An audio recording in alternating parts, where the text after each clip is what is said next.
Gusto. Hoy tenemos como tema la Casa Arana y lo que por el caucho hizo con nuestros indígenas en el sur de Colombia. El sector cauchero ocupa en la Amazonia colombiana 477.274 kilómetros cuadrados, que son el 35% de la geografía nacional, donde se radican 52 grupos étnicos y grandes ríos como el Caquetá, el Putumayo, el Baupesa, Guaviare, Inírida y Apoporis. El censo de 1849 le daba a la región menos de 17.000 habitantes, es decir, un habitante cada 28 kilómetros cuadrados. Son hoy los departamentos de Amazonas, Caquetá, Guaviare, Guainía, Putumayo, Meta, Baupés, Bichada y parte de Cauca y Nariño. Se presentan dos grandes auges del caucho entre 1879 y 1912, en la Segunda Guerra Mundial entre el 42 y el 45. El caucho fue conocido por los indígenas desde la época precolombina y comienza su explotación intensiva a finales del siglo XVIII. Florencia, Mocoa, San Vicente y Puerto Rico crecen a la sombra del caucho. Su auge se debe a los descubrimientos de Charles Goodyear en 1839 sobre la vulcanización y John Boyd Dunlop de la llanta con cámara de aire. El caucho reemplazó a la quina como producto exportable colombiano. Detrás del caucho llegó la temida Casa Arana, que produjo en Colombia un genocidio peor que el de la guerrilla, el narcotráfico o los militares, y sin embargo es bastante desconocido para Colombia, para los colombianos. Hoy tenemos dos invitados. Pocas veces puede uno decir que está ante las dos personas que más conocen del tema en el país, que son la historiadora Margarita Serge y mi compañero en la Academia Colombiana de Historia, el doctor Roberto Pineda Camacho. La doctora Margarita Serge es doctora en Antropología Social de la Escuela de Altos Estudios de Ciencias Sociales en París, profesora auxiliar asociada del Departamento de Antropología de la Universidad de los Andes en Bogotá, donde coordina el grupo de investigación Naturaleza y Sociedad. Fue premio Alejandro Ángel Escobar en Ciencias Sociales y Humanas en el 2006 con el libro El revés de la nación, territorios salvajes, fronteras y tierras de nadie en Colombia. Entre sus publicaciones están la Peruvian Amazon Company, deuda y crédito en el negocio del caucho natural en el Putumayo, el río como infraestructura, paisaje y navegación en el río Meta, el estado de frontera, las fronteras del capitalismo en América Latina y el mito de la ausencia del Estado. El doctor Roberto Pineda, por su parte, es miembro de la Academia Colombiana de Historia, antropólogo de la Universidad de los Andes, con doctorado en Sociología, especialidad en Antropología Social de París. Entre sus publicaciones se destacan Holocausto en el Amazonas y En el País de la Mar Dulce. Además, una historia colonial del Amazonas.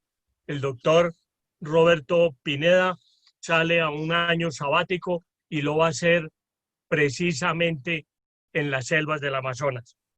Entonces, hoy comenzamos el conversatorio con Roberto y la pregunta es, Roberto, ¿la Casa Arana qué es? ¿De dónde salió la Casa Arana? Sigue, Roberto. Bueno, muchas gracias, doctor Rodrigo y doctor Carlos Alberto Moreno por esa presentación y su equipo de organización y también buenas tardes para mi colega Margarita Serge. Antes de iniciar y responder esa pregunta, yo quisiera hacer una aproximación muy rápida al contexto de qué es la cuenca amazónica y donde precisamente en ese contexto se ubicó la Casa Arana. Si vemos este mapa, observamos tres factores fundamentales. Por un lado, la cuenca del río Amazonas, que nace muy cerca a los Andes y atraviesa prácticamente el río Amazonas, todo el interior de gran parte de América del Sur, del sector septentrional, hasta ir a desembocar en el Atlántico, cerca a la población actual de Belén do Pará. Y hay tres grandes ciudades que van a ser muy importantes dentro de este contexto, que está Iquitos, en el Alto Amazonas, Manaos, que está en la desembocadura del Río Negro con el Amazonas, y finalmente Belén do Pará.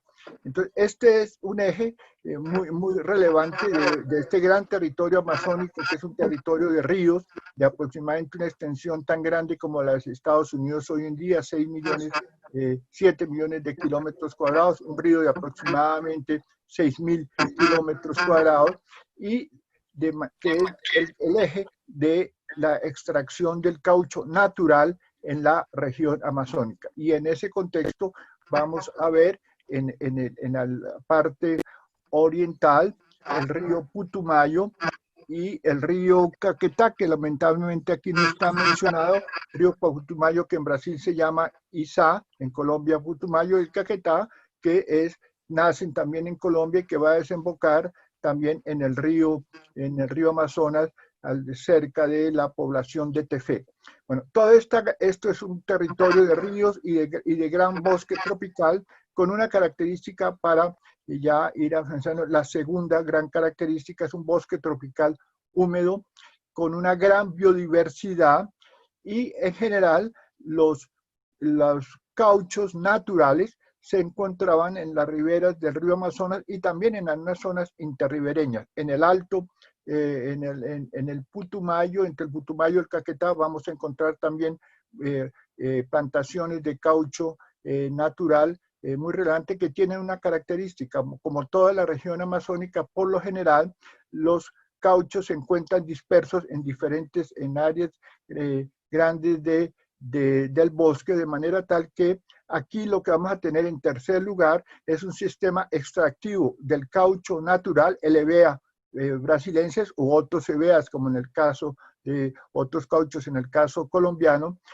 un sistema que va a ser fundamentalmente extractivo, es decir, no son plantaciones, y que va a generar toda una red de secciones de explotación del caucho, de campamentos de explotación del caucho a través de los ríos, a través de lo que podríamos llamar un capitalismo comercial, es decir, un sistema, y con esto sería mi última precisión, que se basa fundamentalmente en aviar, o sea, es decir, avanzar mercancías, bienes a los trabajadores, en este caso a las comunidades indígenas de la región amazónica, para que a través de entregas de caucho o de lácteos natural, ellos paguen su aviamiento o su avance. Ya este segundo mapa nos muestra más exactamente el área que vamos a nosotros trabajar, que es el área que está situado entre el río Caquetá y el río Putumayo, particularmente en Colombia.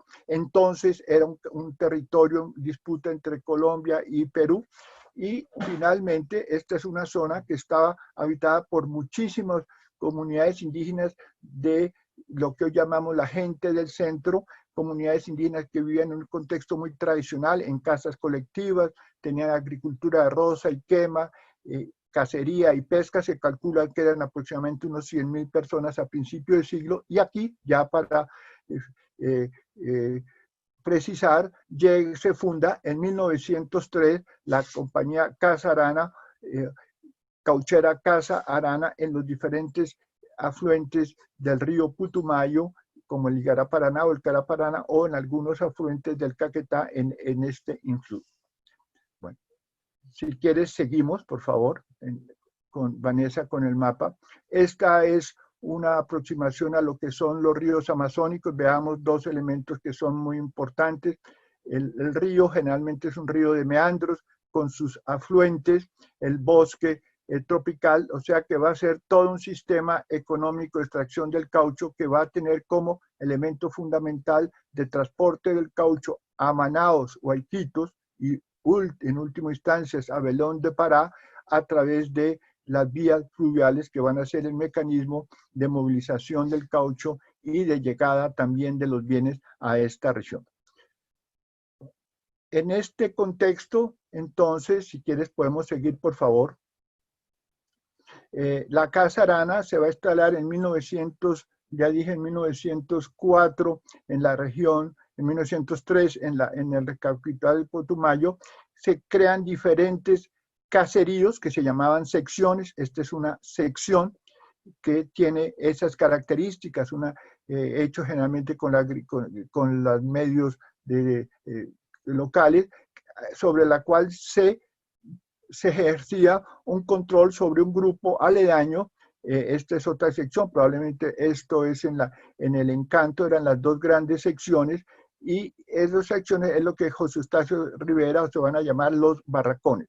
Entonces, el sistema, para terminar, se basaba en endeudar a comunidades indígenas, entregándoles bienes de diferente naturaleza a cambio de caucho, y aquellos ya a partir de 1905 o 6 que no devolvían el caucho que aparentemente a unos precios exorbitantes, fueron obligados entonces a devolver cada vez más caucho, y cuando no cumplían a juicio de los caucheros sus expectativas, entonces se creó un sistema de violencia, de esclavitud de estos grupos indígenas, que se encadenó realmente en un genocidio, como decía el doctor Llanos. Estas son dos fotos muy importantes que fueron tomadas en 1908 por un ingeniero norteamericano de nombre Hardenburg, que venía del Canal de Panamá, iba hacia el Perú, ahí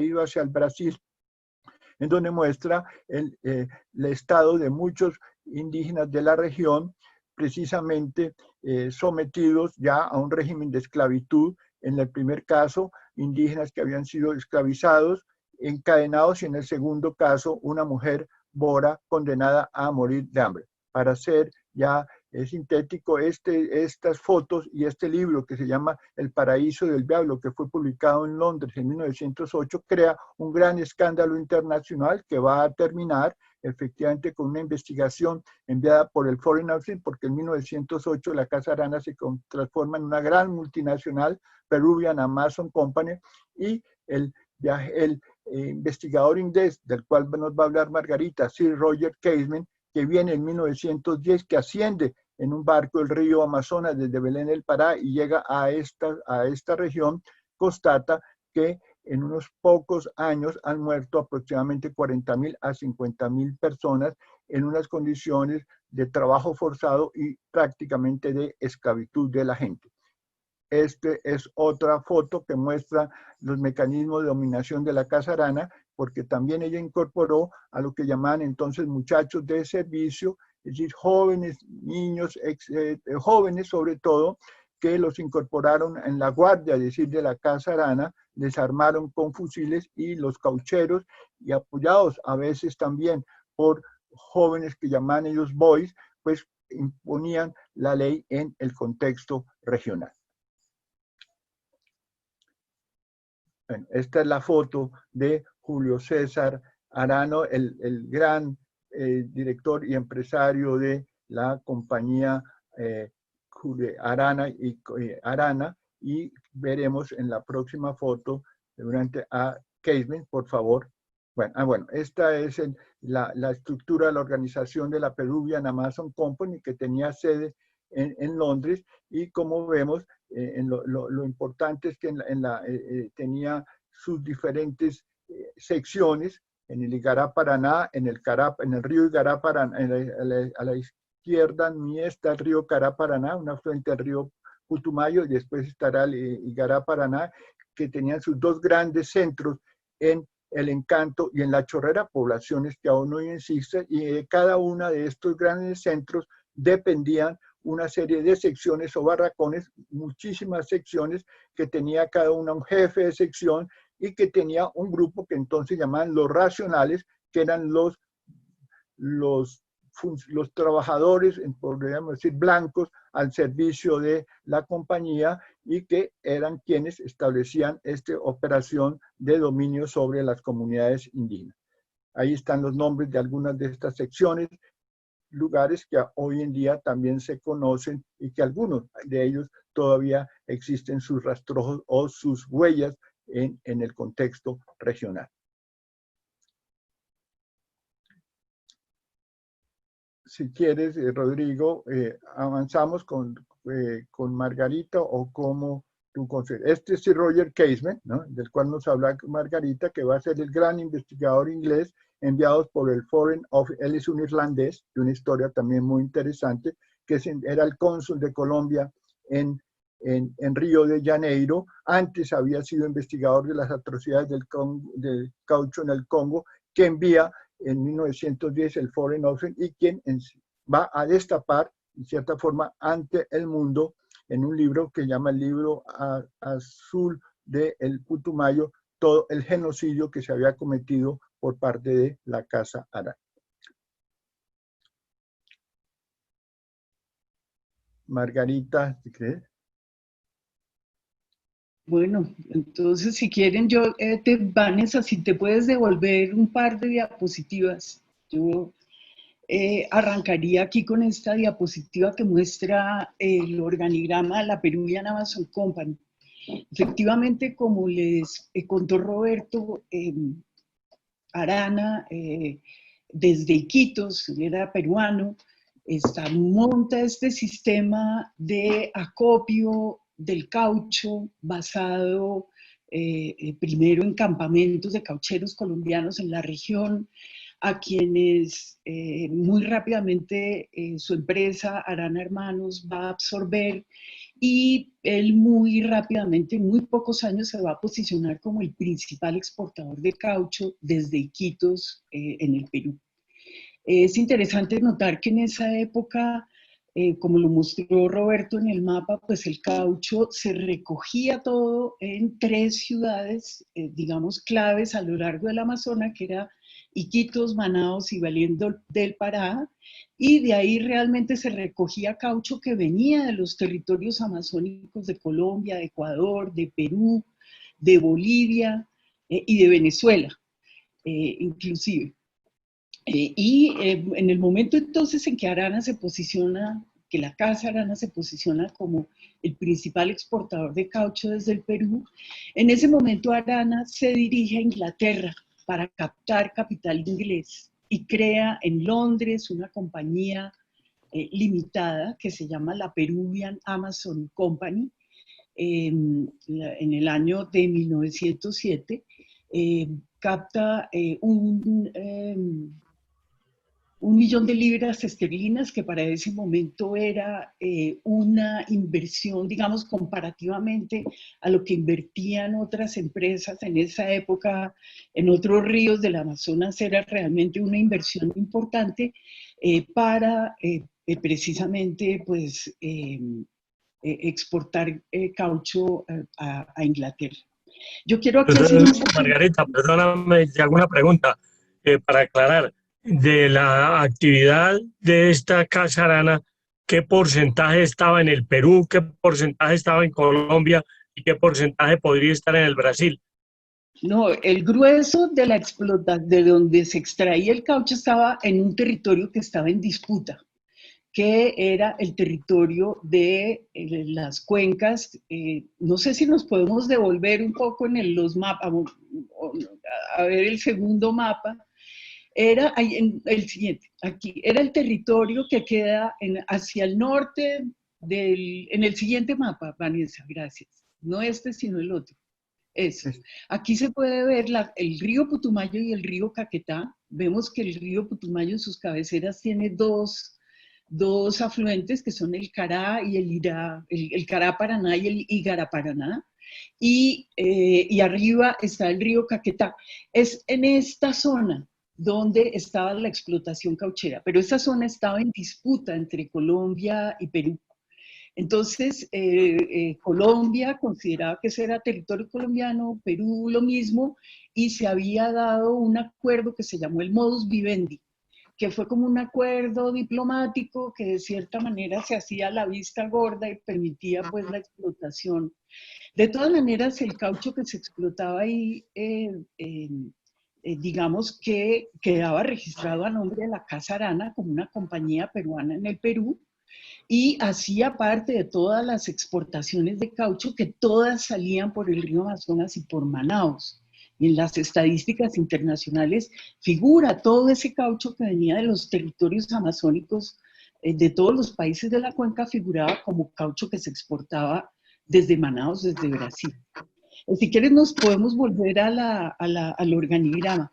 Yo quería aquí hacer un paréntesis para recordar lo que significaba el caucho en este momento. En este momento era pues, un momento que se considera de la segunda revolución industrial, ¿no? Donde la gran innovación de la primera revolución industrial fue haber introducido máquinas a vapor para la producción, pero en estos momentos la segunda revolución industrial se caracteriza por la aplicación de procesos de ciencia y tecnología en la producción.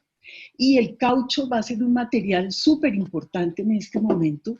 El caucho se considera, digamos, como uno de estos materiales promisorios que tienen aplicaciones tremendamente novedosas para ese momento en la industria. El caucho se usa, por ejemplo, en el cableado de una empresa que está de una industria que está cogiendo fuerza en ese momento, como es la industria eléctrica.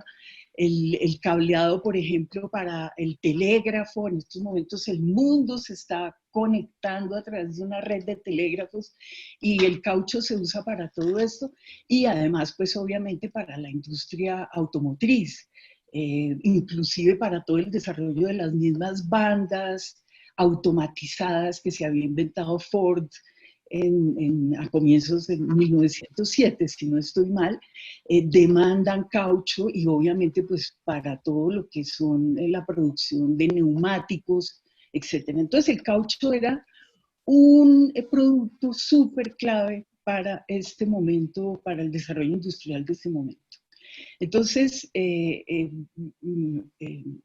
Arana crea entonces esta Peruvian Amazon Company, realmente más que una empresa, digamos, uno tiene la imagen de que una empresa es una institución organizada para producir, etcétera. Realmente esta era una empresa que fue concebida más como un mecanismo financiero, como un esquema financiero, que captó, digamos, capital inglés y que se buscaba que mediante la inversión de ese capital inglés se obtener una gran rentabilidad.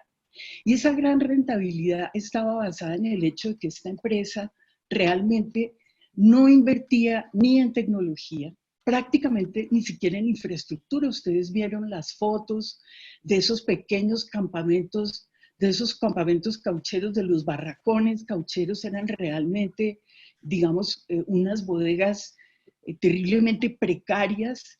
No se invertía realmente en compensar el trabajo humano, sino lo que hacía esta empresa era lo que crea esta empresa es una pirámide de deuda, donde la empresa, la Peruvian Amazon / Casa Arana, va a entregar, va a importar mercancías y es en esto en el que se va el grueso de la inversión de la empresa.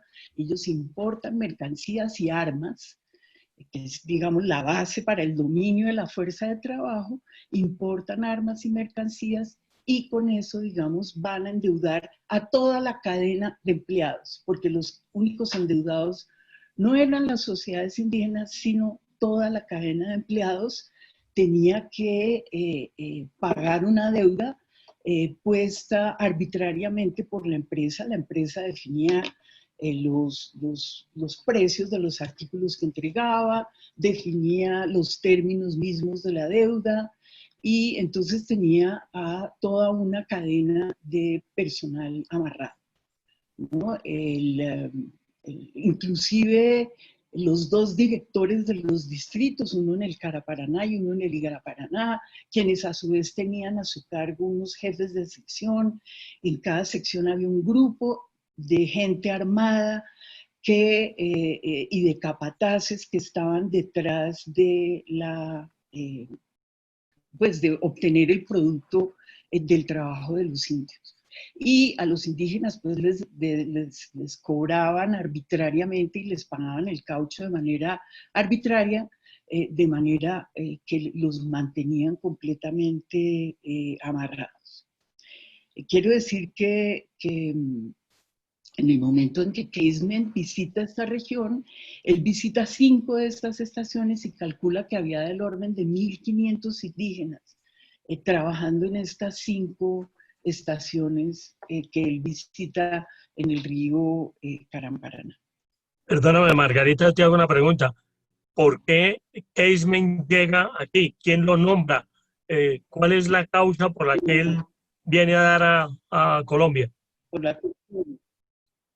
Bueno, Casement, como lo mencionó Roberto, era un funcionario del Servicio Exterior británico y él unos años antes, en el 1904 creo, si no estoy mal, había estado como funcionario del Ministerio de Relaciones Exteriores inglés en el Congo.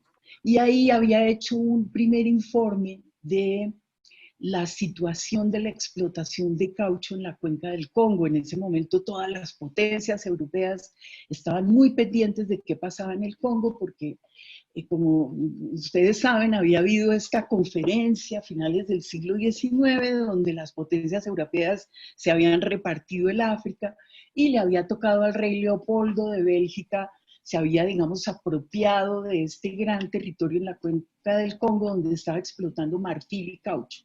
Y entonces todas las potencias rivales estaban como muy pendientes de qué hacían allá, y fue en ese contexto que Casement va y hace un informe sobre la explotación del caucho en el Congo. Después el gobierno británico, unos años después, lo manda como cónsul de la Gran Bretaña en Río de Janeiro, y estando allí comienzan a surgir estos rumores de que hay una compañía inglesa involucrada en una situación igualmente aterradora como la del Congo, y entonces el gobierno británico y la sociedad antiesclavista británica resuelven crear una comisión para ir a ver qué está pasando. Entonces crean esa comisión en el año 1910 y viene entonces Casement. La comisión tenía pues un objetivo explícito, digamos, que era un análisis comercial y de las actividades de la empresa, pero Casement había acordado, digamos, un objetivo que no se hacía público, que era el de mirar las condiciones humanitarias de la explotación del caucho, entre otras porque la Arana había contratado muchos de estos capataces, los había contratado Arana en Barbados, provenían de Barbados. Podemos seguir a la próxima diapositiva para ver la fotografía de Casement. Entonces había ciudadanos británicos, porque eran ciudadanos de Barbados, que estaban involucrados como trabajadores endeudados también en unas condiciones tremendas, y Casement vino entonces a hacer un informe sobre todo esto, digamos que ya se conocía precisamente por la publicación de Hardenburg y por, pues, había habido otra serie de indicios, digamos. Perdón, Margarita, te hago una pregunta. Primero una observación. Tú hablabas ahora de que la Peruvian había conseguido 1.000.000 de libras esterlinas en Inglaterra, y te quiero contar que para esta época, es decir, a pesos colombianos de hoy, ese dinero serían 100.000 millones de pesos colombianos de este momento. Lo otro que te quería preguntar era, ¿la Peruvian tenía un capital netamente privado o fue un capital público? No, el capital era privado, eran inversionistas ingleses y ellos crearon una junta directiva de inversionistas en Inglaterra. La empresa, digamos, compró los activos de la Casa Arana. Julio César Arana quedó nombrado como gerente general y gerente de operaciones de la Peruvian Amazon, y él era también accionista. de la empresa, pero era capital privado, inglés. Esta, Este no fue un esquema único.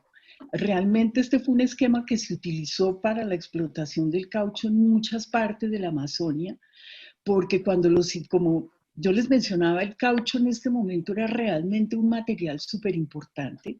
Entonces había muchos inversionistas interesados en, digamos, en tener una parte del negocio y toda la parte de acopio del caucho, en meterle mano, mejor dicho, a toda la parte de acopio del caucho del negocio. Y cuando llegaron a la región se dieron cuenta que no era tan fácil entrar los inversionistas extranjeros por sí mismos a la región, porque ya en la región existían redes de comerciantes locales que habían hecho lo mismo que Arana. Entonces está, por ejemplo, el caso de Suárez en la cuenca del Beni y del Madre de Dios en Bolivia. Está el caso famoso también de Funes en la cuenca, en el Alto Orinoco, o en la zona de San Fernando de Atabapo. En fin, este esquema de digamos, de patrones comerciantes locales caucheros, que entre otras cosas se habían convertido en representantes de los estados. Que, por ejemplo, aquí en Colombia, los primeros corregidores que se nombran en esa región fueron a los mismos comerciantes. Muchos de los caucheros fueron nombrados funcionarios públicos y se delegó en ellos la presencia del Estado. Entonces, cuando llegan los inversionistas extranjeros a tratar de verticalizar su negocio, pues se encuentran con que el negocio del caucho está en manos locales. Y entonces se inventan esta figura de cofinanciarlos para, sin poderlos sacar a los Aranas y a los Suárez y a todos ellos, sino se asocian con ellos a través de esquemas como el de la Peruvian Amazon Company. perdón, Margarita, entre las explotadores del caucho de esa época estaba la Casa Reyes Hermanos del general Rafael Reyes. No, Reyes, la Casa Reyes Hermanos había sido explotadora de quina, que digamos fue anterior a la bonanza del caucho, en un momento dado coinciden, pero realmente la empresa Elías Reyes Hermanos se crea fue para explotar la quina. Y entonces, ¿por qué el cónsul en Manaos acusa de traición a la patria al general Reyes? No, eso sí no sé, de pronto Roberto, tú sabes eso, yo no sé esa historia. Bueno, yo creo que lo que ha dicho Margarita es muy cierto. Hay esas acusaciones a Reyes. Yo le comentaba a Rodrigo que todo ese tipo de acusaciones hay que mirarlas también con mucho cuidado. Reyes era efectivamente como había fundado la Casa Elías Reyes en el Alto Putumayo de explotación de la quina, y por otro lado Reyes había traído por primera vez la navegación a vapor por el río Putumayo y de Colombia, porque es el otro factor muy importante, y es que tanto Perú como Brasil tenían flotas de vapor, y Colombia prácticamente tenía una zona completamente inaccesible para en el contexto nuestro. Ahora, efectivamente lo que se dice, Reyes tenía vínculos también con los empresarios brasileños. Había nombrado, entre otras cosas, durante el gobierno de Reyes, al general Rafael Uribe en Río de Janeiro. Y de Río de Janeiro, entonces, Uribe envía ya unos cartas y publicará un libro con relación, entre otras cosas, a la situación del Amazonas. Yo pienso que efectivamente las sospechas que hay sobre Reyes, yo no las encuentro, la verdad, completamente fundadas. Es decir, puede haber sido no. Y en segundo lugar, Reyes, efectivamente, lo que decía Margarita, establece un modus vivendi con los peruanos en el Putumayo, que ese modus vivendi, de hecho, sí va a favorecer a la Casa Arana, porque crea una situación en donde no hay ninguna posibilidad de control del río Putumayo. Pero guardando la complejidad de la historia, creo que no tenemos evidencias fuera de acusaciones de que Reyes fuera un socio de la Casa Arana o un cómplice de la Casa Arana. Por lo menos esa es mi apreciación, ¿no?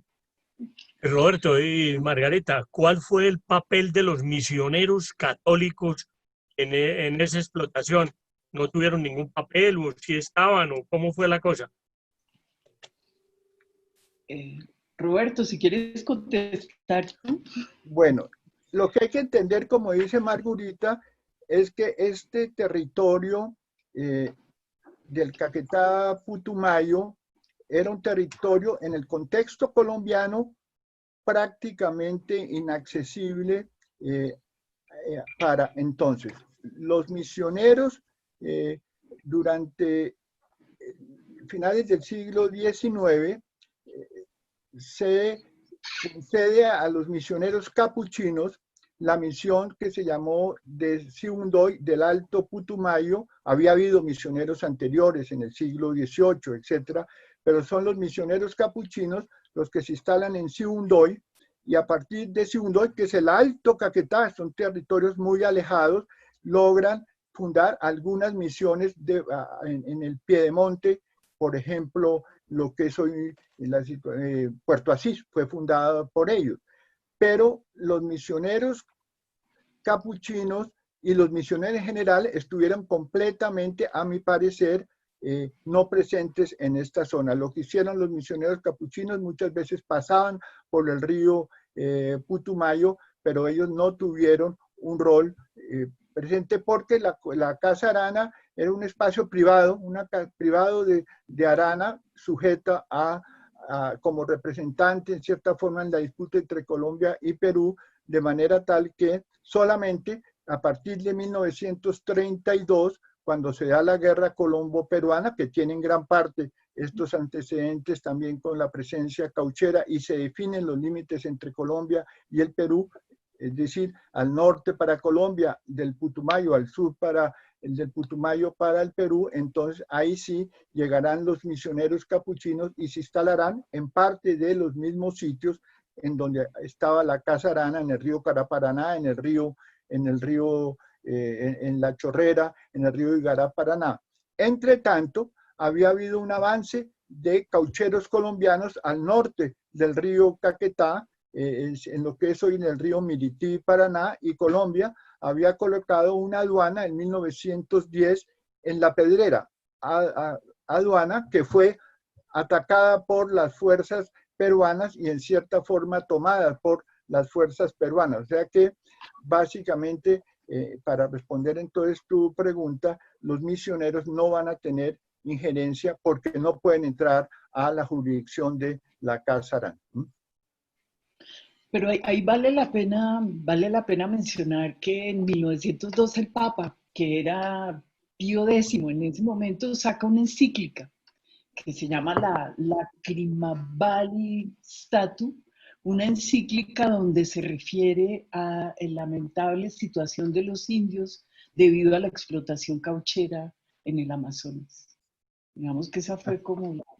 Tiene razón, María. Y como consecuencia de esa encíclica, llegan una orden misionera a la región al predio de la Casa Arana, pero que tiene una vida muy precaria, ya porque viene 1913, como sabemos, la orden de la disolución por el Parlamento británico, después de la investigación iniciada por Casement, una comisión del Parlamento británico que hace un juicio a la junta directiva de la Casa Arana, condenan a la junta directiva moralmente por los insucesos y ordena la liquidación de la compañía.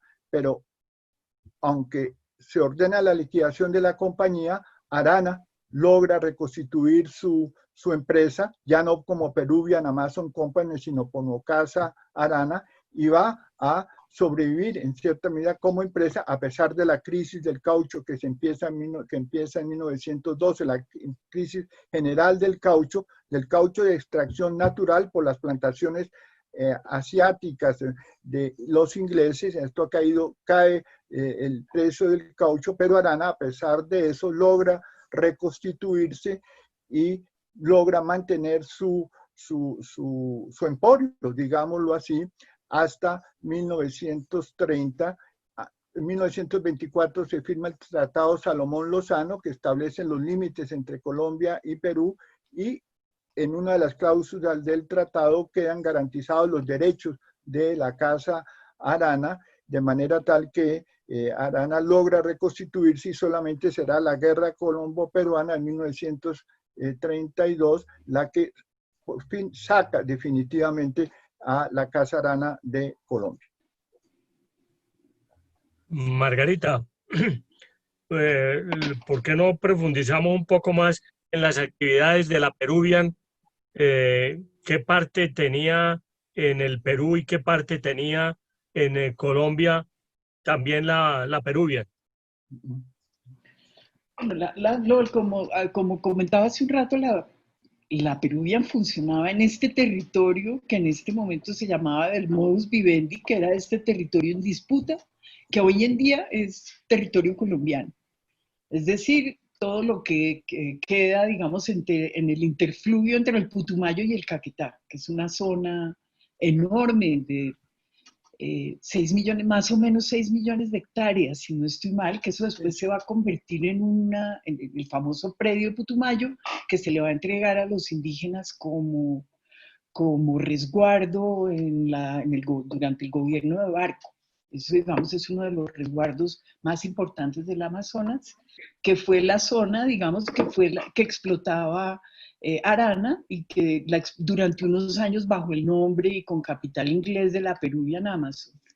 Digamos, que fue una cosa que mostró Casement muy crudamente, pues fue todo este sistema que es sorprendente, digamos, que un material como el caucho, que estaba en el centro de las innovaciones tecnológicas, fuera obtenido de una manera tan brutal y tan cruda, ¿no? A través de un sistema de tortura, un sistema de terror donde cogían a comunidades enteras, las endeudaban, las sometían a trabajos forzados bajo amenaza de tortura, donde a las mujeres indígenas las obligaban a ser concubinas de los trabajadores de la empresa, donde cogían a los niños y los armaban, y había grupos de niños armados que los mandaban a otras estaciones para que ayudaran pues a agredir a otros indígenas de otras zonas, digamos, pero armaron indígenas. Hoy en día todo el escándalo que hay por los niños en la guerra, la Casa Arana hizo eso, a ellos los llamaban muchachos. Entonces es muy impresionante, una de las cosas que es muy impresionante ver del informe de Casement es eso, ¿no? Es ese contraste de cómo un proceso de producción de un material que estaba en la tecnología de punta del momento, se basaba en un sistema de esclavización, de genocidio, donde realmente la inversión que hacía la Peruvian Company era una inversión en tortura. El grueso de la inversión era en armas y en mercancía barata, para con ese pretexto amarrar a todos los empleados, porque repito, los únicos endeudados no eran los indios, sino toda la cadena de empleados. Entonces, eso, digamos, es como la cosa más impresionante de Casement. Además, pues él narra las distintas prácticas, ¿no? Las distintas formas de tortura, de castigo, etcétera, que ponía en práctica la empresa. Rodrigo, una cosa con relación al informe Casement, que es muy interesante.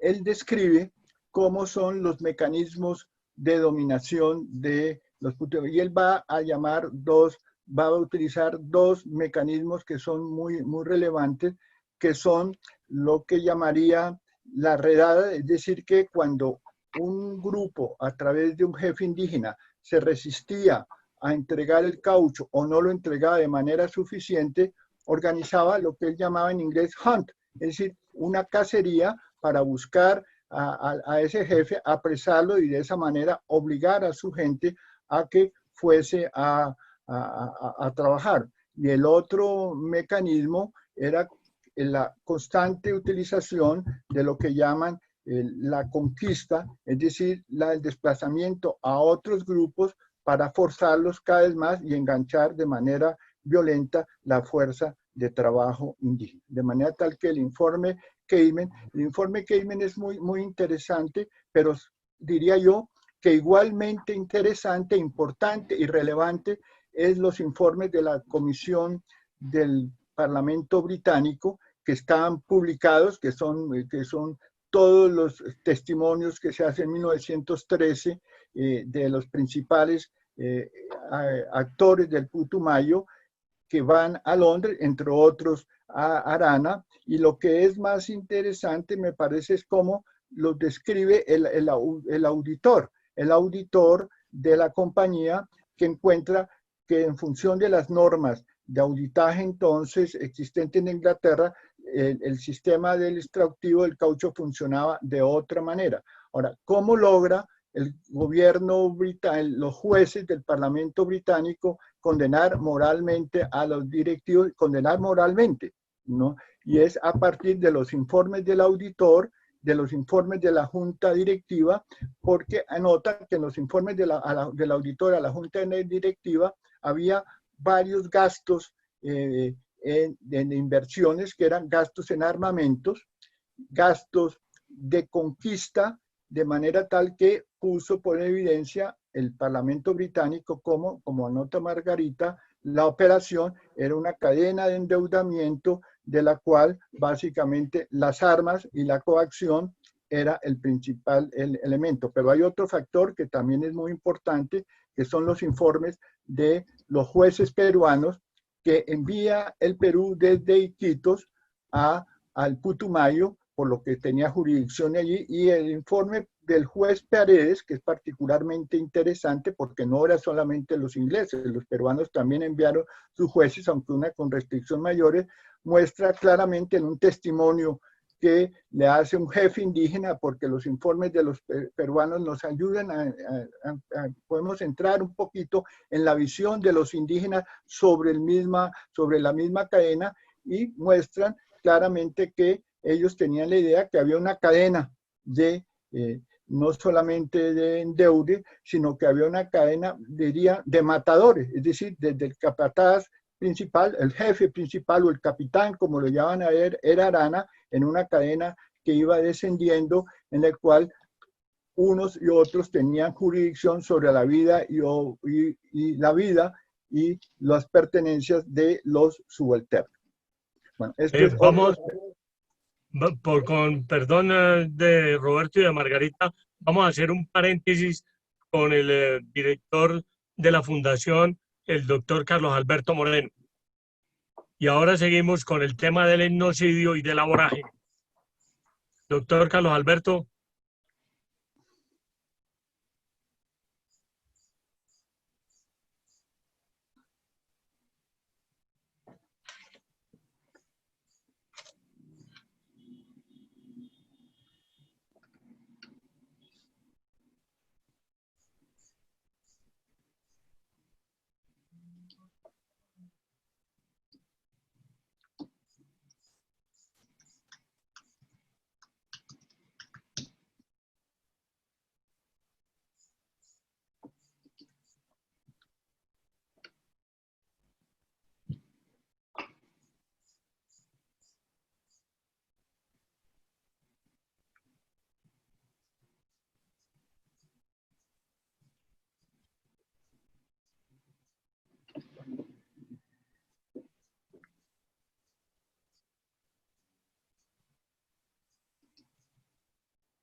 Roberto, este aspecto de la Casa Arana nos lleva a un etnocidio espantoso. Cuéntanos cómo fue ese etnocidio y cómo se recuperaron, si es que se recuperaron las comunidades de esa región. Bueno, sí fue un genocidio y un etnocidio. De estos miles de personas sobrevivieron en el territorio colombiano muy pocos. Después de la firma del Tratado Salomón Lozano, en donde con una gran resistencia de Arana, que era senador, entre otras cosas, por el departamento de Loreto y de las autoridades de Loreto, que se logra firmar, ya cuando por diferentes razones que no podemos entrar aquí en detalle, se logra la aprobación del Tratado Salomón Lozano por el Congreso peruano.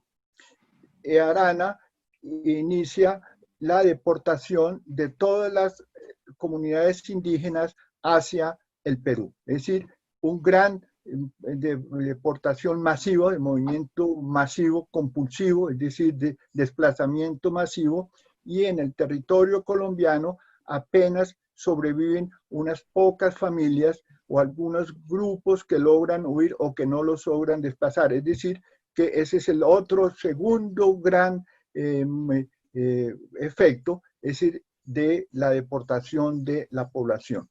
Voy a darte simplemente un pequeño ejemplo. Entonces, los que logran sobrevivir después de la ida de Arana y después del conflicto colombo-peruano, que es muy importante, pues retornan en algunos casos a sus territorios tradicionales. Algunos, el ejército colombiano, y no estoy haciendo patriotismo simple, cuando baja por el río Putumayo o sube por el río Putumayo, sorprende barracones de Arana y desplaza a los indígenas que están allí en esos barracones y los vuelve al territorio colombiano, y a partir de aquí se van a reestructurar las comunidades indígenas y después llegan algunas personas o algunos grupos de familia.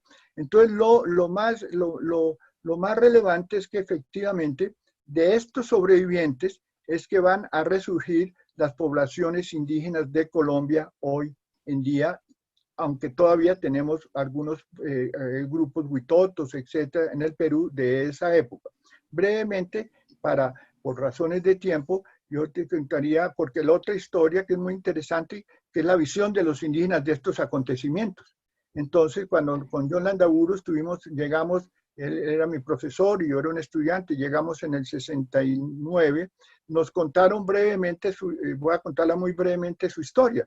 Ellos habían sobrevivido unos pocos, los andoques, que es la gente de Hacha, había sobrevivido el capitán, algunos familiares, a ellos se los habían deportado a sus padres y a su madre, y con ellos unos pocos decenas de personas regresan a su territorio tradicional y empiezan a reconstruir su cultura, sus malocas, etcétera, etcétera. Para entonces llegaban personas que se habían también sobrevivido, se reunían en la maloca cerca a su territorio tradicional, se cogían de la mano y lloraban, porque para ellos la categoría lloraban de esos, y de esa manera empezaron a organizar bailes, rituales, etcétera, y esta es la mayoría de la gente que sobrevive hoy en día. Son los huérfanos, diríamos, de las vorágines, que se reorganizan en un proceso muy, muy, muy interesante, que no podemos aquí relatar desde el punto de vista social y simbólico, etcétera, que son los que efectivamente son miembros hoy del predio Putumayo, que son diferentes comunidades que lograron de todas maneras reconstituirse. Una pequeña circunstancia es en 1964, en función del Tratado Salomón Lozano, Colombia le pagó una primera indemnización en el 38 a la Casa Arana, y luego en el 64 terminó de pagarle la indemnización porque el tratado garantizaba los derechos de la Casa Arana, algo también complejo desde el punto de vista diplomático. Pero en el 60 y en el 60 y en el 70, en el 80, la Casa, la Caja Agraria, que había pagado en nombre de Colombia, descubre que está entre sus activos lo que se llama el predio Putumayo, lo que dice Margarita, y ese predio Putumayo era todo el territorio de la Casa Arana y decide realmente hacer unos proyectos allí en esta zona. Le coloca, y no estoy exagerando, al proyecto con el nombre de Casa Arana, que era el proyecto, el único nombre que no podía poner, ¿no? Sin embargo, esto crea una gran reacción en los indígenas de la segunda y tercera generación, y por fortuna, yo creo que también hay que mencionarlo, esto, el presidente Barco, con el apoyo de el INCORA y entre otros de Martín Hildebrand y los misioneros y las comunidades, obtiene la petición de que el antiguo predio de la Casa Arana, el predio Putumayo, se transforme en el resguardo del predio Putumayo. Y hay que abonarle que el presidente Barco, con sus funcionarios, crean en 1988 el predio Putumayo, que es, como dice Margarita, el resguardo más grande de Colombia, que es, creo yo, una perspectiva muy importante, donde cambia en cierta forma la política colombiana frente a esta región de manera definitiva, porque vendrán los periodos de los resguardos y a partir de ahí pues tenemos las comunidades del predio Putumayo, Huitotos, Sandoques, etcétera, que todos son en cierta forma los sobrevivientes de la hecatombe cauchera. Roberto, ¿los muertos del etnocidio se lograron calcular alguna vez? Pues ya comenté que cuando Casement, los datos demográficos son muy precarios. Whiffen, que fue un capitán inglés que vino en 1908, que es quien hace la primera recorrido de la región, estimaba la población en unas 50.000 a 100.000 personas.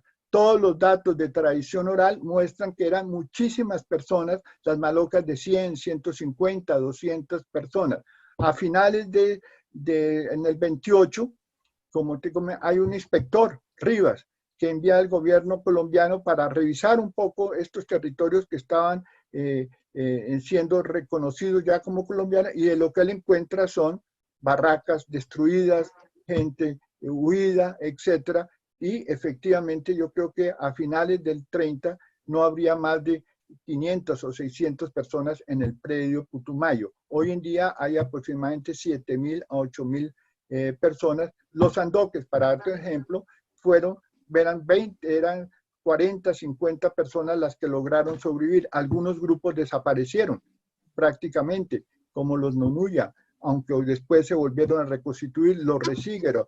Quizá el grupo que sobrevivió más, porque era el más numeroso, es lo que lo llamamos los Muro y Muna, que se llamaban antes los Huitotos, pero es de estos pequeños grupos de sobrevivientes los que se van a reconstituir las sociedades de la región. Pero efectivamente sí fue una hecatombe por la muerte y el desplazamiento forzado a finales de la década del 20 hacia el Perú. ¿Y la economía del caucho todavía sobrevive o ya desapareció? Mira, la economía del caucho, vamos a ponernos 1970. Todavía en 1970 la economía del caucho era del caucho natural, ¿no? La explotación extractiva del caucho, ¿no? Era una actividad frecuente en muchas regiones del Amazonas.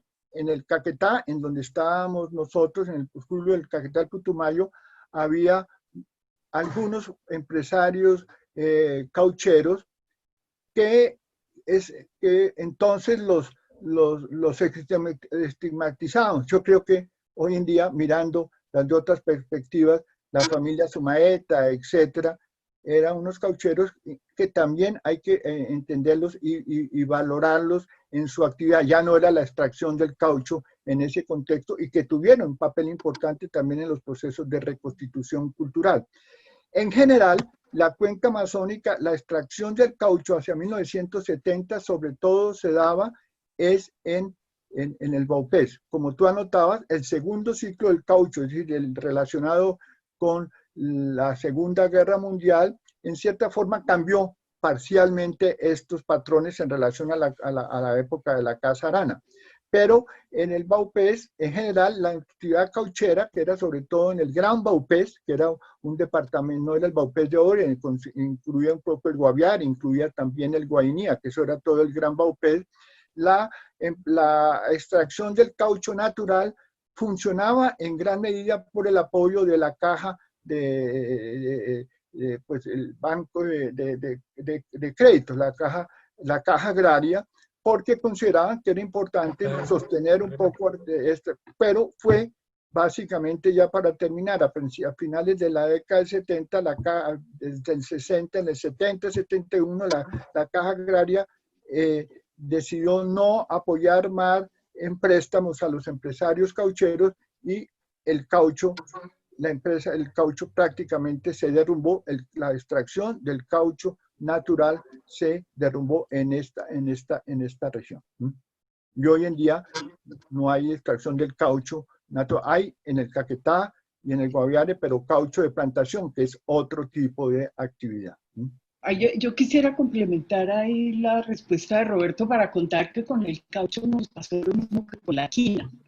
Aquí en Colombia pues se montaron estos sistemas extractivos de quina primero y más tarde de caucho, y en ambos casos sucedió lo mismo. Sucedió que los ingleses piratearon las semillas de quina de Ecuador y de Perú, primero a finales del 19, y después con el caucho hicieron exactamente lo mismo. Piratearon las semillas de la mejor variedad de caucho, que era el Hevea del Pará, y se las llevaron a Kew Gardens en Inglaterra, donde las aclimataron, y con base en esas semillas que venían en el caso de la quina de los Andes, en el caso del caucho del Amazonas, montaron grandes plantaciones de caucho en el sudeste asiático, los holandeses y los ingleses.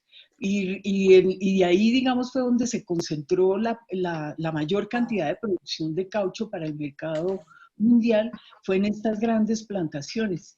Más tarde se va a desarrollar un caucho sintético, que prácticamente va a desplazar el caucho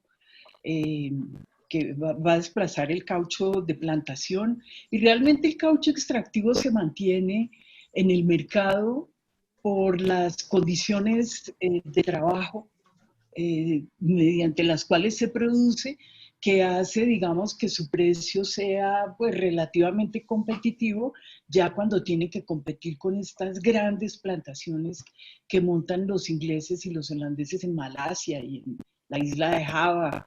Y es interesante ver que nos hicieron lo mismo con la quina y con el caucho.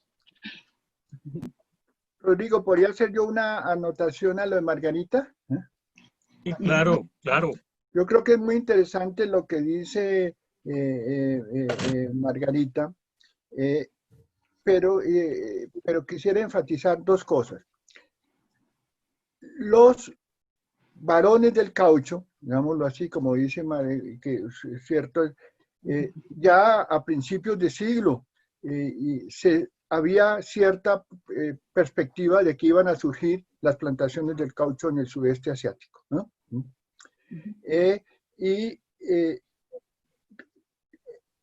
Pero lo que no habían calculado suficiente, bueno, y entonces se intentaron hacer también plantaciones en el Amazonas. El señor Ford creó una gran plantación de caucho, es decir, plantación de caucho significa, obviamente, la concentración de una misma especie de árbol en un espacio reducido, en contravía del funcionamiento ecológico de los árboles están dispersos, que es muy importante desde el punto de vista socioambiental para entenderla. Ford crea Forlandia en el Bajo Amazonas con toda la tecnología, pero hubo algo que él no captó, a pesar de que yo agrónomo, es que cuando el caucho en el Amazonas, el caucho silvestre, el Hevea en este caso, se concentra, es atacado por un hongo. Y ese hongo, en las tecnologías de la época, destruye a corto y a mediano plazo las plantaciones de caucho. Entonces, eso impedía la formación de las plantaciones de caucho en el Amazonas, como sí, como dice Margarita, se pudieron hacer en el sudeste asiático. Pero también la complejidad de la situación, los ingleses, desde la segunda mitad del siglo XIX, envían botánicos, y grandes botánicos, a que vengan a estudiar la flora y estudian el caucho en particular. Un gran botánico que es Spruce, que es un poco Schultes, va a ser una especie de sucesor de Spruce. Spruce estudia esto y ellos crean toda una cadena de jardines botánicos en Jamaica y en otras regiones del mundo. Como dice Margarita, el señor Wickman es un inglés que se lleva unas semillas de caucho se lleva aproximadamente 90.000 semillas de caucho, de la semilla del caucho, la saca furtivamente del Brasil, la lleva al Jardín Botánico de Londres, de las cuales solamente van a sobrevivir unas pocas centenares de semillas. Pero también, a partir de estudios agronómicos, a través de utilizaciones de estos jardines, ingleses, y lo que digo es que también hay toda una apropiación tecnológica y empresarial, ¿no?, que hace que ellos tengan éxito entonces con estas plantaciones en el sudeste asiático, mientras que en nuestro caso, pues este hongo va a impedir la proliferación de plantaciones de caucho, aunque se va a intentar. De manera tal que efectivamente hay toda una dinámica también de investigación un poco sobre el tema, que hace contrastar un poco los países. El único país que intenta crear un jardín botánico en Manaos es Brasil. En el caso peruano, Colombia, etcétera, desde esta perspectiva no tuvimos ninguna aproximación real, y esos también son los factores que van a explicar en cierta medida pues, los resultados finales, ¿no? Bueno, Margarita, hablemos de la vorágine. Cuéntanos cómo tiene que ver Rivera y su maravilloso libro con toda esta explotación del caucho y con toda esta crisis de la Casa Arana.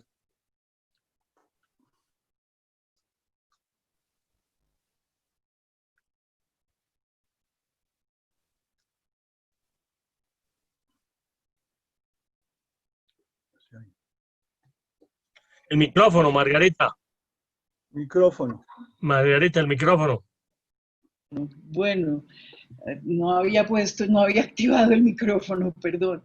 Bueno, lo que hace Rivera en esta novela es mostrar un panorama amplio de la explotación cauchera. Él no se centra en la Casa Arana, la menciona muy de pasada, pero lo que nos muestra es un panorama amplio de la explotación cauchera a lo largo de este viaje que hace su personaje, ¿no? Arturo Cova, que llega a los llanos.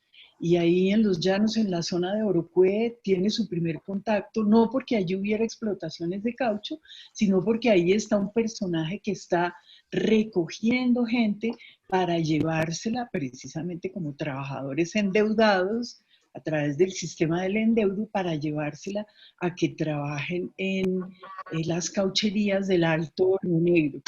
Y es precisamente este enganchador de las caucherías que se lleva a las mujeres, a personajes de la novela, y van los personajes en busca de ellas, hacen todo el recorrido que hace este enganchador de gente, y a lo largo de ese recorrido pues van viendo a través de encuentros con personajes lo que significa la explotación cauchera. Entonces se encuentran con un personaje que cuenta lo que ha pasado con el caucho en la zona de San Fernando de Atabapo, relativo a la Casa Funes.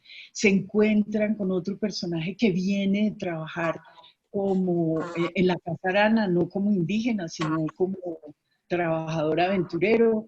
Y así sucesivamente a lo largo del viaje, pues porque la vorágine es un relato de viaje finalmente, se van encontrando con personajes que cuentan Y a través de sus relatos, pues eso le da a uno una idea de cómo era el panorama del caucho en toda esta gran región, eh, eh, que repito, comienza su relato en los llanos, pasa al Bichada, del Bichada pasa al Baupés, al Alto Río Negro, y termina la novela entonces en el Alto Río Negro, pero a lo largo de ese viaje se van confluyendo no solo ríos, sino personajes con historias de caucherías de distintas zonas. Entonces, una novela que da, digamos, si uno la lee desde ese punto de vista, da un panorama amplio de la situación del caucho en ese momento. ¿Cómo es el tratamiento de los personajes de Arturo Cova, de Alicia, en en el desarrollo de la novela y en relación con el caucho? Bueno, pues repito, en el viaje de ellos se van a encontrar con este enganchador que se llama Barrera, que entre otras cosas está basado en un personaje de la vida real. Y a través de lo que les sucede a ellos con Barrera, esto va, Alicia termina en el grupo de gente que se va con Barrera a trabajar a las caucherías del Río Negro, y Cova y otros dos personajes se van detrás para buscar, para recuperar a Alicia y a las mujeres. Y es muy interesante la novela porque narra la situación del caucho a través de encuentros. Entonces, esta es una foto que incluyó Rivera en la primera edición, es una foto que aparentemente él atribuye, la muestra como una foto de Arturo Cova en las barracas del Guarazú, que es en el Alto Río Negro, que es donde él está escribiendo, Arturo Cova, donde está escribiendo su relato. La foto se la atribuye a otro personaje de la novela, que es una comerciante de caucho, que es la Madonna Zoraida. Entonces la novela pues tiene de interesante eso. En la novela, además, pues lo que hace Rivera es que no solamente cuenta el relato desde el punto de vista de Cova, sino que cuenta los relatos desde el punto de vista de otros personajes con los que se encuentran, ¿no? Ellos se encuentran con Clemente Silva, que ha trabajado en varias caucherías, que ha recorrido la región, se encuentran con otro personaje que viene de trabajar en San Fernando de Atabapo y que cuenta todo lo que sucede con Funes. Entonces es una novela donde confluyen, así como confluyen ríos y recorridos, confluyen personajes y sus historias. No gratuitamente, pues es una de las novelas más importantes en Colombia.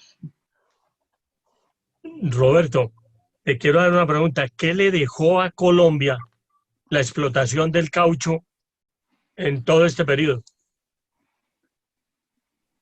Pues, una guerra. Pues en realidad yo creo que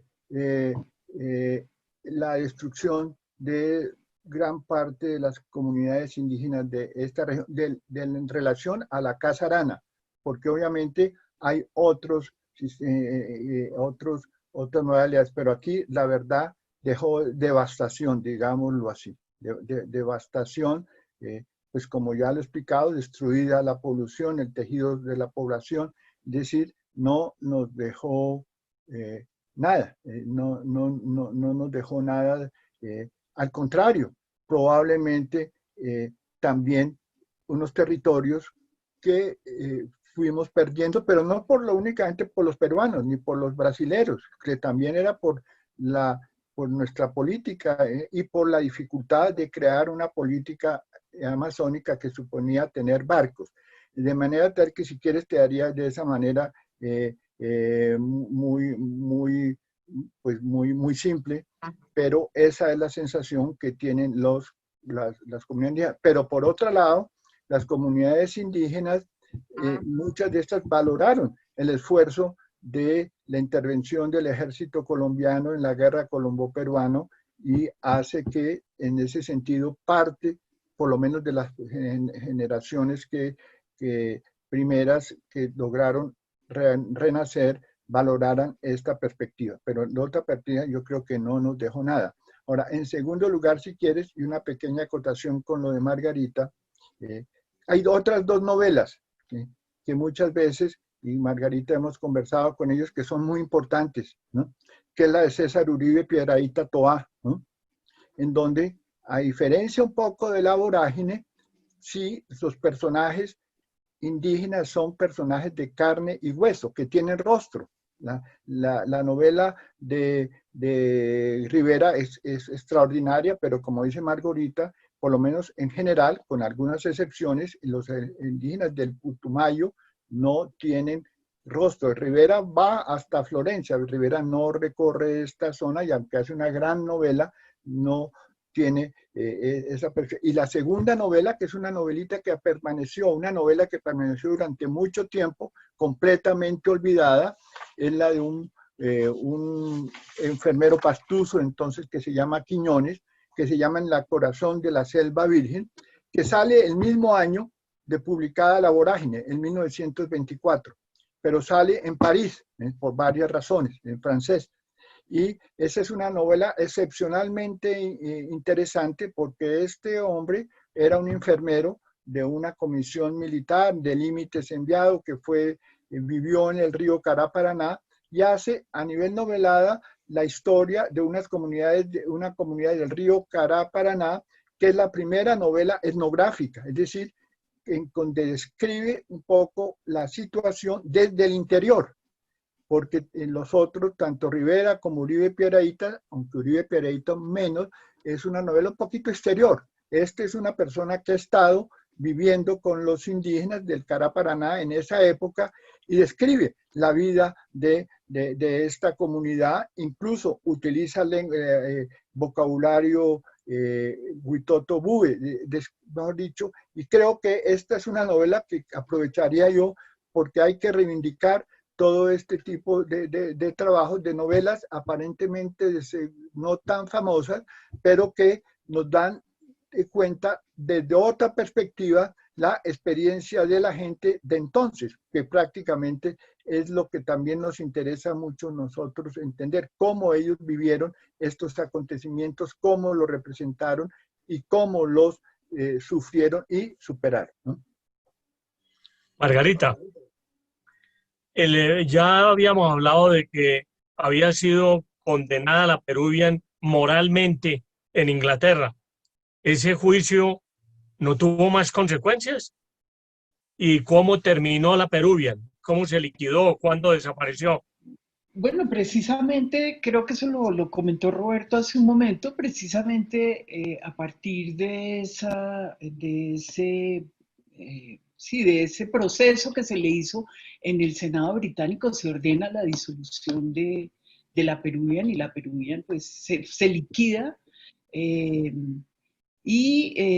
Paradójicamente yo pienso que de ahí Arana salió fortalecido, no solamente mantuvo, como contó Roberto, pues su empresa, él vuelve a fortalecer su casa Arana, después de que se liquida la Peruvian Amazon Company, sino que además él va a ser elegido senador por parte del estado de Loreto.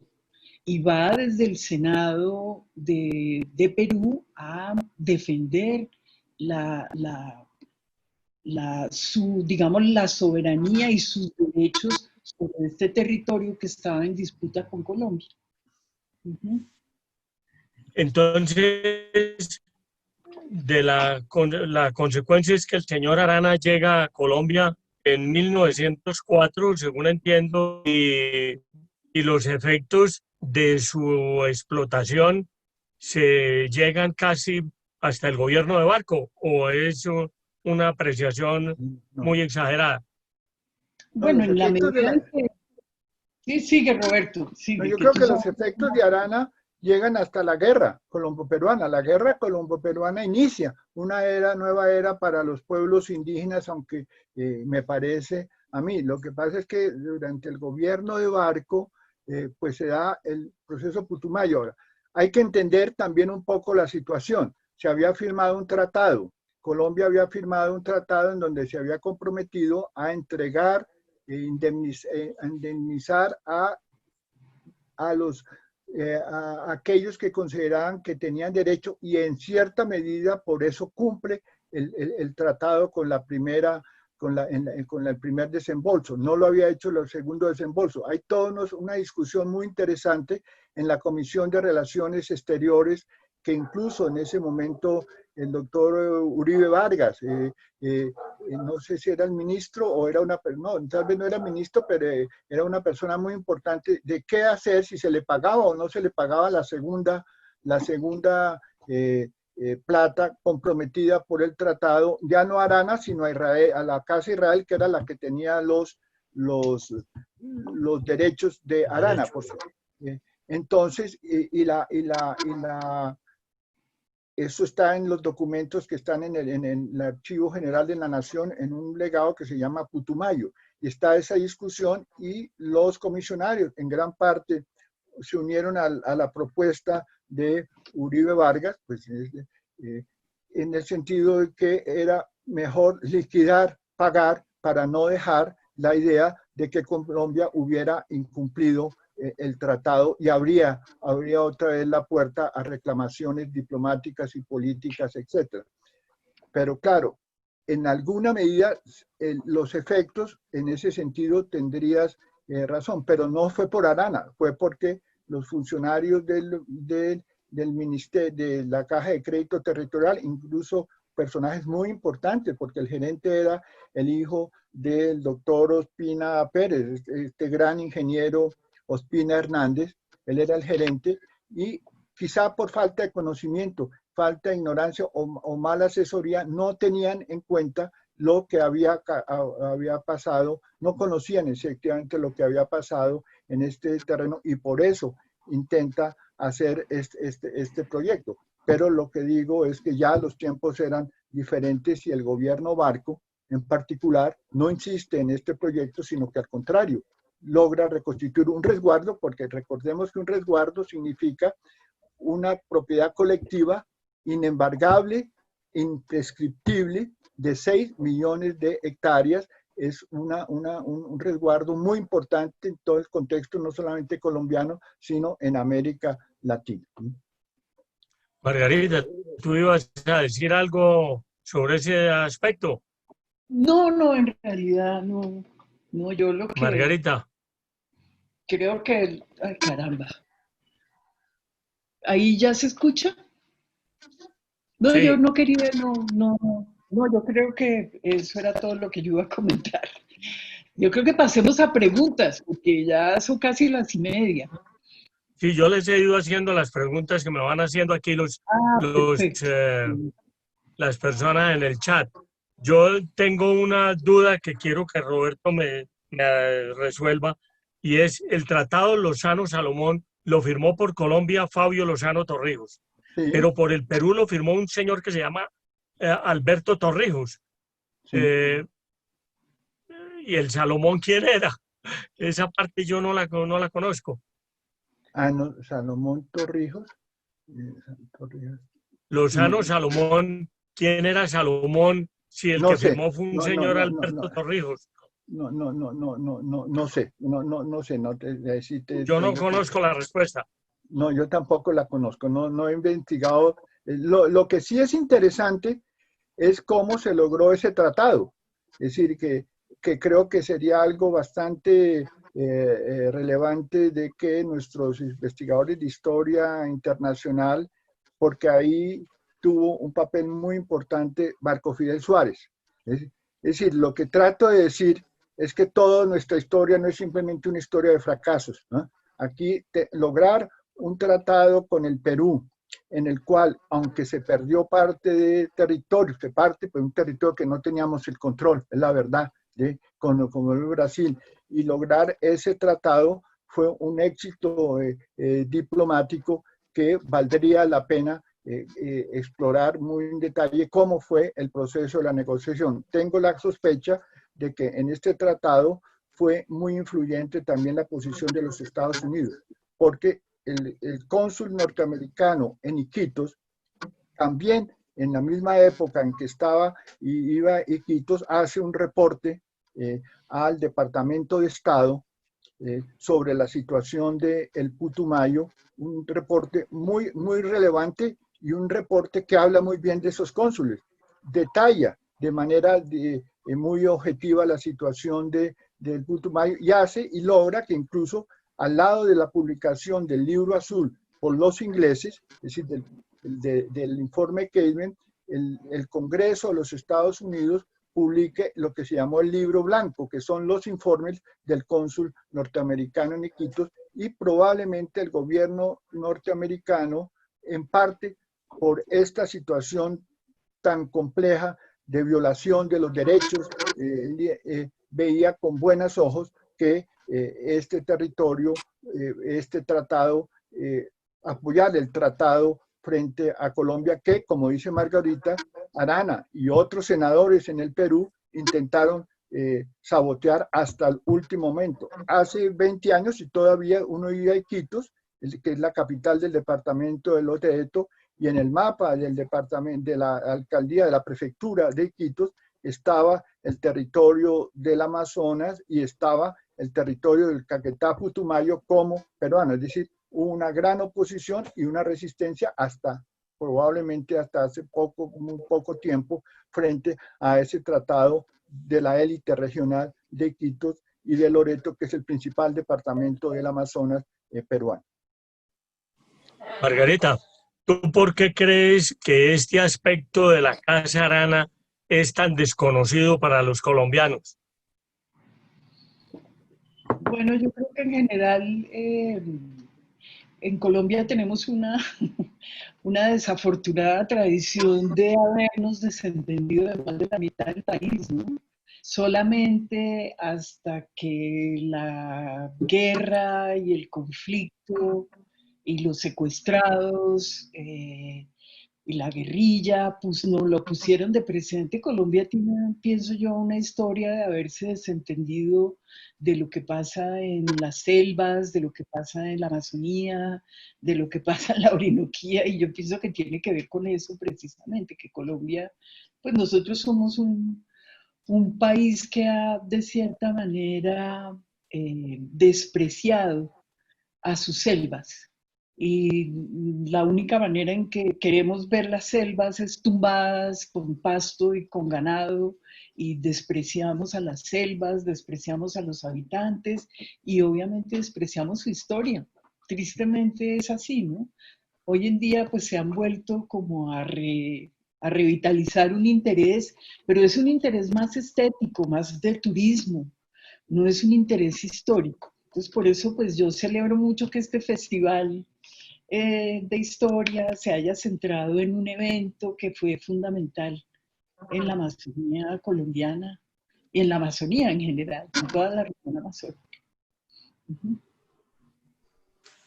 Bueno, pues les queremos agradecer a Roberto y a Margarita esta participación, y no quiero terminar este conversatorio sin mencionar a una persona que fue un huilense, Cándido Leguízamo, que fue la guerra con el Perú en el sitio de Pubenza, lo llevaron a Bogotá y murió, tenía 22 años y fue realmente un héroe de esa región del país. Les agradecemos muchísimo a todos los asistentes y a ustedes, Roberto y Margarita, por esta charla tan magnífica y maravillosa, y los invitamos a que sigan contardeando con la historia. Le dejo la palabra al presidente de la Fundación para que nos anuncie el evento del próximo sábado y despide esta transmisión. Doctor Carlos Alberto Moreno, por favor. Doctor Rodrigo, mil gracias. No es Puerto Leguízamo, no tiene el nombre de quien acabas de hablar, de Cándido Leguízamo. Sí, no señor. Es en honor precisamente. Sí, señor. Sí, magnífico. De verdad, Roberto, Margarita, mil gracias. En este tardeato con la historia no se cansa uno de aprender cosas y dejar inquietudes y de copiar libros nuevos para seguir, y como ustedes dijeron, de ver una parte de la historia de un sitio de Colombia que seguramente está olvidado. Ahorita nos estamos volcando nuevamente hacia el Amazonas, hacia todo lo que pasa allá. Ojalá eso ahorita traiga una reactivación. Pero de verdad también que viendo esto uno se da cuenta que la historia también sirve como ejemplo para lo que no se puede repetir, ¿no? La historia enseña por tema positivo y por reflejo negativo. Entonces, ojalá, pues, para las cosas que no se deben repetir. A todo nuestro público, mil y mil gracias. Los esperamos la semana entrante a las 4 de la tarde. Tenemos el barroco italiano, maravilla y poesía. Vamos a tener a a Mónica Chavarro y a Carlos Mauricio Muñoz, con presentación de Ivana Angarita. Nos van a acompañar, es un tema excelente, otra visión de historia sobre el barroco italiano, otro tema que tenemos, los invitamos a ustedes también. Y de nuevo, de verdad, Roberto y Margarita, mil gracias por habernos enseñado algo nuevo sobre Colombia, algo nuevo sobre nuestra historia y sobre la historia. Además, le quedan a uno muchos interrogantes, que eso es lo más interesante que tiene este tema de Tardeando con la Historia, que siempre hay cosas para investigar y siempre hay muchas preguntas que quedan por resolver. Nos podríamos quedar mucho rato. Mil y mil gracias a todos, muy amables. Margarita, Roberto, de nuevo, mil gracias. Bueno, gracias. Bueno, gracias a todos por acompañarnos esta tarde. Nos vemos de hoy en 8 y que tengan feliz fin de semana. Hasta luego. Gracias.